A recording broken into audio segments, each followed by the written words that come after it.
সকলোকে স্বাগতম জনাইছো আৰু এই মুহূৰ্তত ব্ৰেক আহমেদাবাদৰ বিমান দুৰ্ঘটনাক লৈ গৃহমন্ত্ৰী অমিত শাহৰ ডাঙৰ মন্তব্য আমি পৰক জনাইছো সমগ্ৰ বিশ্ব জোকাৰি গৈছে আহমেদাবাদৰ বিমান দুৰ্ঘটনাই আৰু এই দুৰ্ঘটনাক কেন্দ্ৰ কৰি প্ৰতিগৰাকী ব্যক্তিয়ে দুখ প্ৰকাশ কৰিছে আজিৰ দিনটোত প্ৰতিগৰাকী ব্যক্তিয়ে শোক প্ৰকাশ কৰিছে উত্তৰ পূৰ্বৰ পৰা আৰম্ভ কৰি ব্ৰিটেইন কানাডা পৰ্তুগাল পৰ্যন্ত এক প্ৰকাৰ শোকৰ ছাঁ পৰিছে আৰু তাৰ সমান্তৰালভাৱে ৰাষ্ট্ৰপতি দ্ৰৌপদী মুৰ্মুৱে শোক প্ৰকাশ কৰিছে প্ৰধানমন্ত্ৰী নৰেন্দ্ৰ মোদীয়ে শোক প্ৰকাশ কৰিছে আৰু শেহতীয়াকৈ গৃহমন্ত্ৰী অমিত শাহেও ঘটনাৰ খবৰ পোৱাৰ লগে লগে ঘটনাস্থলীলৈ ৰাওনা হৈছিল 1:38 ভিতৰতে এই ঘটনা যেহেতু সংঘটিত হৈছিল আৰু এই ঘটনাৰ লগে লগে গৃহমন্ত্ৰী অমিত শাহ ঘটনাস্থলীলৈ ৰাওনা হৈছিল আৰু লগে লগে ঘটনাস্থলীত উপস্থিত হৈছিল গৃহমন্ত্ৰীগৰাকী সমগ্ৰ পৰিস্থিতি পৰ্যবেক্ষণ কৰাৰ পিছতে গৃহমন্ত্ৰীগৰাকীয়ে যিসকল আহত লোক আছে তেওঁলোকক চিকিৎসালয়ত সাক্ষাৎ কৰিছে বুলি জানিব পৰা গৈছে আৰু চিকিৎসালয়ত সাক্ষাৎ কৰাৰ সমান্তৰালভাৱে গৃহমন্ত্ৰীগৰাকীয়ে এটা ডাঙৰ মন্তব্য কৰিছে আমাৰ হাতত গৃহমন্ত্ৰীগৰাকীৰ মন্তব্য আছে আমি মন্তব্য আগবঢ়াবলৈ চেষ্টা কৰিম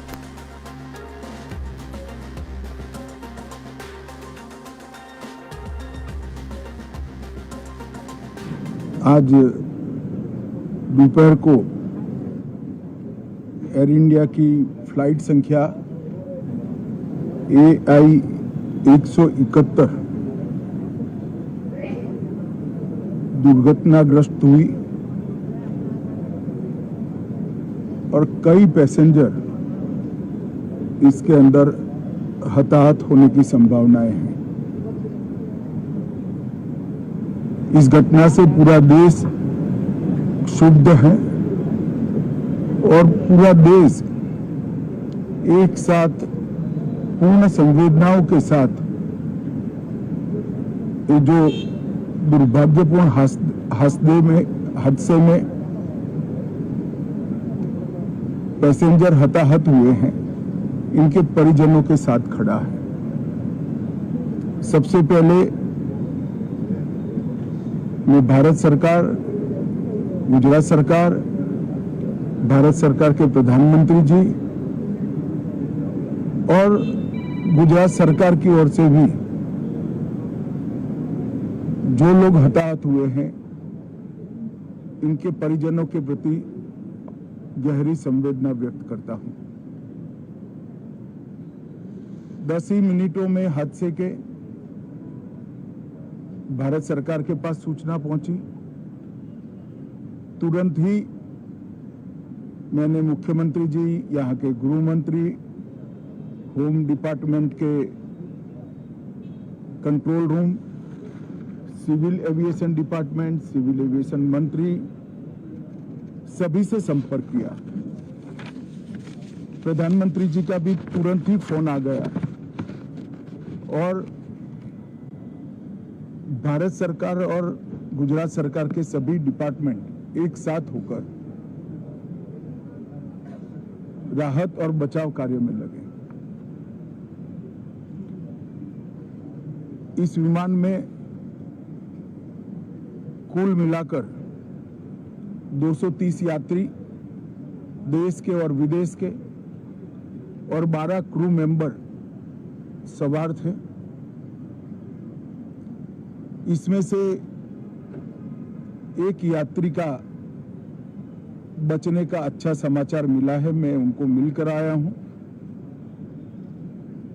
मृत्यु का आंकड़ा तो DNA परीक्षण और यात्रियों की पहचान के बाद ही अथॉरिटी अधिकृत रूप से घोषित करेगी,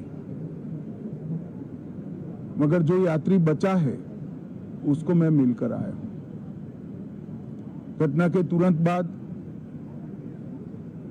गुजरात सरकार ने बहुत त्वरा से डिजास्टर मैनेजमेंट की सारी इकाइयों को अलर्ट करते हुए, चाहे हेल्थ डिपार्टमेंट हो, चाहे फायर ब्रिगेड हो, चाहे पुलिस विभाग हो, भारत सरकार की भी CAPF को संपर्क कर सभी ने एक साथ मिलकर राहत और बचाव का कार्य चालू किया। मगर 1.25 लाख लीटर ईंधन विमान के अंदर ही था और लगभग गर्मी तापमान इतना ऊंचा हो गया कि किसी को बचाने की मौका ही नहीं मिला। अब मैं घटना स्थान पर भी जाकर आया हूं। सारे यात्रियों के मृतदेह को बाहर निकालने का काम लगभग समाप्त हो चुका है। जितने यात्रियों के परिजन यहां पहुंच चुके हैं वो सबका डीएनए लेने की कार्यवाही भी 2-3 घंटों में समाप्त हो जाएगी।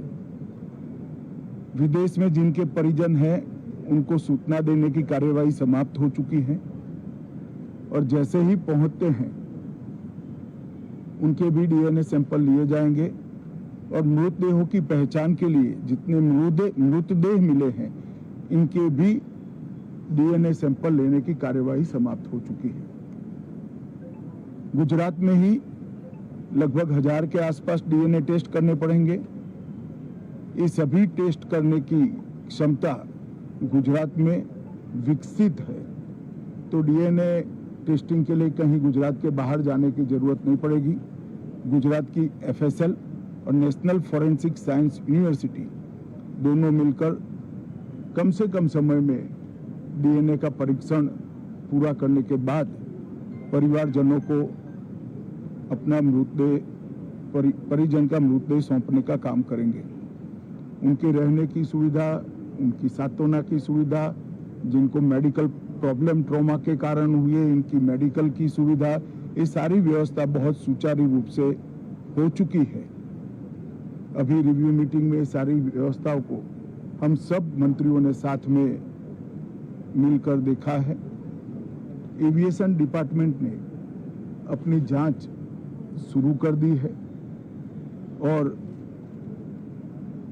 जांच तेजी से आगे बढ़े इसके लिए भी एविएशन मंत्री जी ने सूचनाएं दी है। मैं फिर से एक बार राहत काम में जिन जिन एजेंसियों ने त्वरा के साथ बचाव और राहत का काम किया वो सभी का धन्यवाद करना चाहता हूं और फिर से एक बार जिन्होंने अपने परिजनों को गंवाया है, हताहत हुए हैं, वो सभी को मनपूर्वक संवेदनाएं व्यक्त करता हूं। मैं एक बात जरूर कहना चाहता हूं कि ये एक्सीडेंट है, एक्सीडेंट को कोई रोक नहीं सकता, परंतु 365 दिन 24 घंटा इस तरह की घटना के लिए प्रशासन का जो अलर्टनेस है उसकी कसौटी उसी वक्त होती है जब ऐसी घटनाएं होती है। और आज गुजरात के डिजास्टर मैनेजमेंट की तैयारियों का एक प्रकार से दुर्भाग्यपूर्ण तरीके से मगर कसौटी हुआ और बहुत त्वरा के साथ यहाँ पर काम किया गया, वो पूरे देश के मीडिया के सामने और परिजनों के सामने भी आया है। मैं फिर से एक बार सम्माननीय प्रधानमंत्री नरेंद्र मोदी जी की ओर से, भारत सरकार और गुजरात सरकार की ओर से सभी हताहत लोगों के परिजनों के प्रति गहरी संवेदना व्यक्त करता हूं। धन्यवाद।